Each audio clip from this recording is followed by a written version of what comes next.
madaxweynaha Soomaaliya Maxamed Cabdullaahi Farmaajo oo muddadii xilkiisa ay sii dhammaanayso ayaa qaaday tallaabo aan horay loo arag markii uu xeer madaxweyne ku soo saaray dib u dhigista dastuurka ku-meel gaarka ah.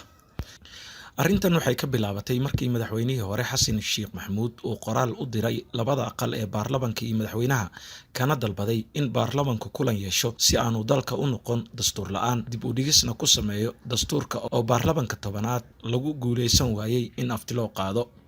Waxaa shir isugu yimid guddiga joogtada ah ee golaha shacabka oo go'aamiyey in labada aqal shir ka yeeshaan arrintan si ay u soo saaraan habraaca loo baahnaa ee wax ka beddelka qodobka 136 ee dastuurka.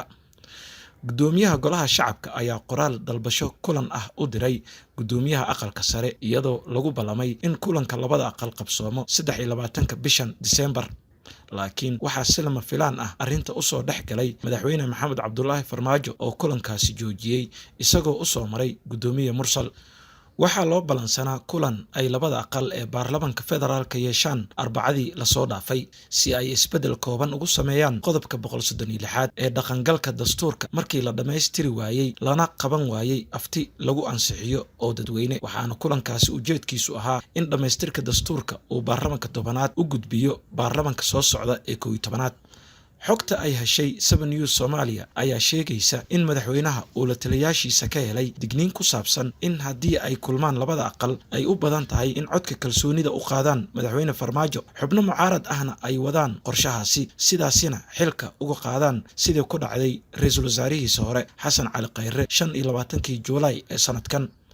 Madaxweyne Farmaajo oo gacan ka helay gudoomiye Mursal ayaa qaatay taladii la taliyaashiisa wuxuuna ka hortagay inuu qabsoomo kulanka lagu ballamay ee labada aqal, isagoo dhinaca kale u yeeray guddiyada dib u eegista dastuurka kadibna xeer madaxweyne oo isaga ka bilowday kuna dhammaaday ku soo saaray shaqadii uu baarlamaanku qaban lahaa. Arrinta uu qaaday madaxweyne Farmaajo waxay sharci darro iyo ku tumasho dastuur ku tilmaamay gudoomiyaha aqalka sare Cabdi Xaashi Cabdulaahi iyo madaxweynihii hore Xasan Sheekh Maxamuud, waxayna sharci yaqaanadu ka digeen in Soomaaliya noqonayso dal dastuur la'aan ah. Laakiin madaxweyne Farmaajo waxay uun ka ahayd in uu isku badbaadiyo halis loo sheegay in ay ku soo wajahan tahay xilkiisa.